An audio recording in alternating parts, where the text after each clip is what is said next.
Hey people, Fernando doing another video, and in this case reviewing the Lord of the Rings, the Rings of Power. This is the new mega production from Amazon, and it truly is garbage. I mean, you probably heard some of the reviews already, some of the people talking about it, and I wanted to give it a chance. I honestly went into this, yes, I had read about it, seen some of the clips and some of the hysterical comments on this insult to everything that Tolkien stands for. But I wanted to give it a chance. I mean, I read the series before even the Peter Jackson movie. Just one of those things that I've always liked fantasy books, so I read those, the trilogy, The Hobbit, the Silmarillion after that. So yeah, I read those even before the first series of movies, and I thought that Peter Jackson's movie were actually great. Yes, there's a thing of, yeah, it's not as good as a book, but on another aspect, it's still awesome. It was a fantastic series of movies. So it's different from a book, of course, but love both. Now this, man, this is just garbage. That's truly what you have here.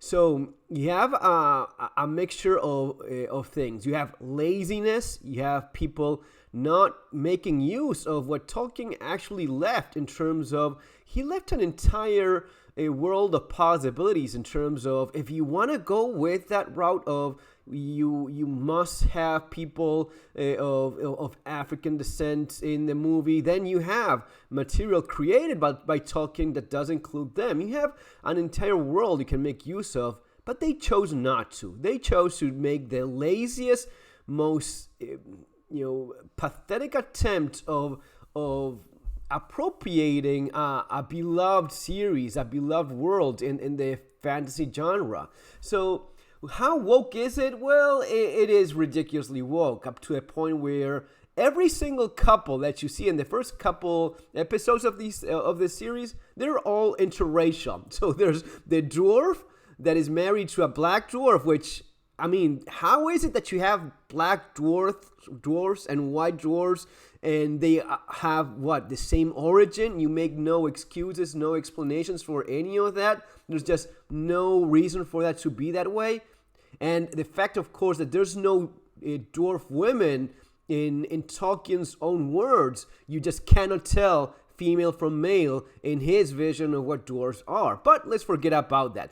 It just, we have to reinvent that, and we have to put a black woman in an empowered role as a dwarf. Not only that, but also treating her prince husband as a damn fool, and, basically, bossing him around like an idiot. Then you have the black elf, which, again, no explanation, nothing. No, it's not as if there's an origin for that. And again, if they weren't so damn lazy all the damn time, they could find, there's actually a very famous black elf in the fiction genre, Drizzt the Wonder. He's a creation from R.A. Salvatore, fantastic series of books. And yes, it is a black elf, originally intended as one, and it is one of the most beloved characters in fantasy books. For people that know about that, of course, these people are dumb. They are lazy. They're not creative. There's this quote floating around. It's attributed to Tolkien. Tolkien had a little bit of a different say about it, but basically it says that evil can't create anything. I think in the book it's not the exact same quote that people are using lately, but it comes down to the same thing. People that are lazy, that are evil, that are lacking imagination, they can just steal and corrupt what other creative people have done. So the dwarf thing, the elf thing, it's basically a joke. And one of the most ridiculous things is you have the non-Hobbit people, which are the Harfoots. This is a Harfoot, Nida or something Harfoot. Now this Harfoot character, which we have here, the mother of this one is this woman right here, this black lady. How the hell does that happen? Beyond the point of how idiotic it is that in some minimalistic, super niche, small little fantasy fairy tale group of people. You have people of completely different ethnicities that doesn't make any sense whatsoever. Not only do you have that, but you have things that go out against basic common logic. How the hell is this woman the mother of this white as hell blonde girl that you see here? Even if the father is this guy over there, it just still doesn't make any sense. I mean, have we not seen mixed race couples and children in our lives before, really? And the idea that you have to shove this down the brain, because it's not even shoving it down the throat, it's shoving it down the brain against all common sense, that this is the daughter of this woman. Really? Okay. And I have to make that, because it's fantasy, so I just make up shit as I go along. Let's say I make a fantasy series about Vikings. Would I have like a Mexican Viking that goes, come on, vamos, Chávez, amigo, vamos, órale, pendejo, vikingo? Would you believe that for a second? Or would you be like, what are you even doing? A Mexican guy cannot play a Viking in a period series. I mean, even in a fantasy series, look at Thor, right? The Thor in the fantasy world of Thor. Initially, you had what? You had people that looked like damn Vikings. Of course, they went on diversifying everything into ridiculous proportions, but it just doesn't look good. It just looks forced upon. And I, of course, left our beloved Galadriel for the last. I mean, come on. You have to invent a new term for this woman right here.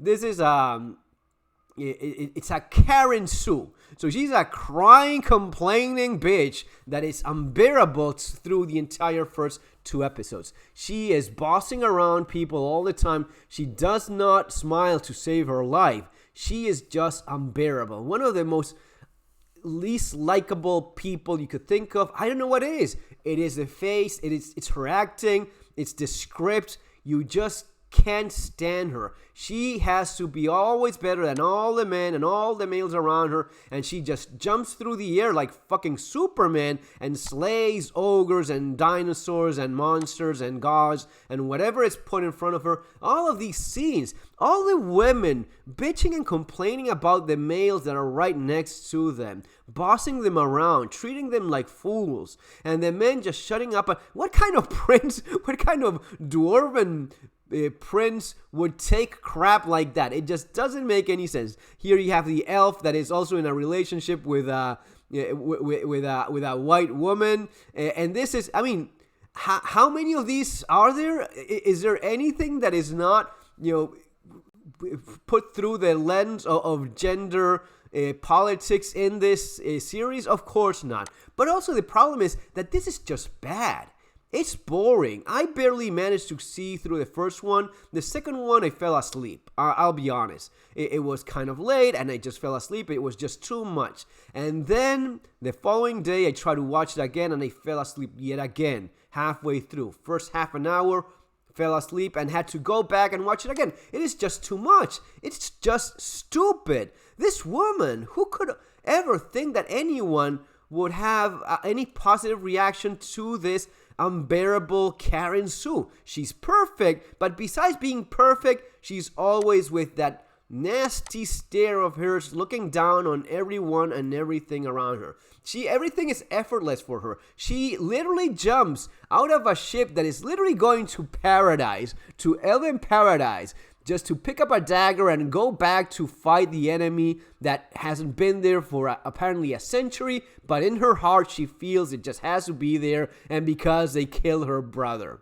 What kind of world is that, in which people that are living in constant war for thousands of years, apparently they cannot take it with a grain of salt when one of them dies and makes it a cause? And she even gives up heaven to go back and fight the enemies of her fallen brother? I mean, wouldn't it make more sense that if she misses her brother so much, she would go to Elven Heaven and meet her brother literally there? Isn't that how it basically works? How heaven works? These people apparently don't even believe in heaven, and they don't think of even the concept of what heaven is.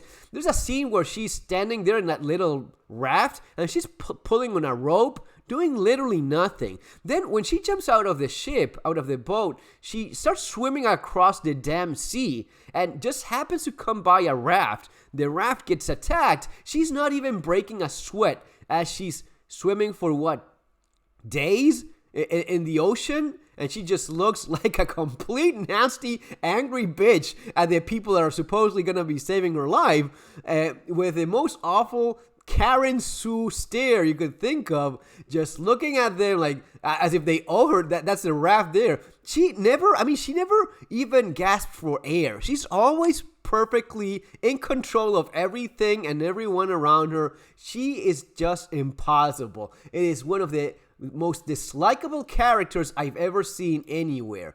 And this just goes on and on. I mean, the idea that this woman, who could possibly think this was a good idea? This is your main character, someone that man spreads with a bitchy stare that no one could possibly like. I mean, if you're gonna be doing a Mary Sue perfect character, at least make her happy, make her smile every once in a while, like someone that has her shit together and she's perfect in every way. Perfect people smile. Look at Superman. Superman has a good vibe about him. He treats people around him kindly because he's almost godlike in his nature. Now this woman here, no, she's just looking at you angry all the damn time, and it is boring and it is tiresome, but above all, it is so terribly boring. Folks, it is a real disaster, even with good intentions. If you just put aside the insult to the entire Tolkien fan community and you just try to really give it a try, a go, it is still impossible. Boring, awful. You see the money because some of the CGI and all of that stuff is there, and yeah, you see the money, but this is just proof that just money does not get you a good movie if you cannot put aside your bullshit politics and you just have to go there and make everything about that. And besides that, hire horrible writers? A dwarf that is offended with an elf because he hasn't visited him in 20 years? Fuck, I visited my brother 10 years without seeing him, and we didn't shed a damn tear, let alone be angry with one another. I'm not even an elf or a dwarf, and that's in real life, not in fiction. So what kind of snowflake babies do they have writing this idiotic thing? Anyway, folks, that's it for now. See you in our next video. Take care.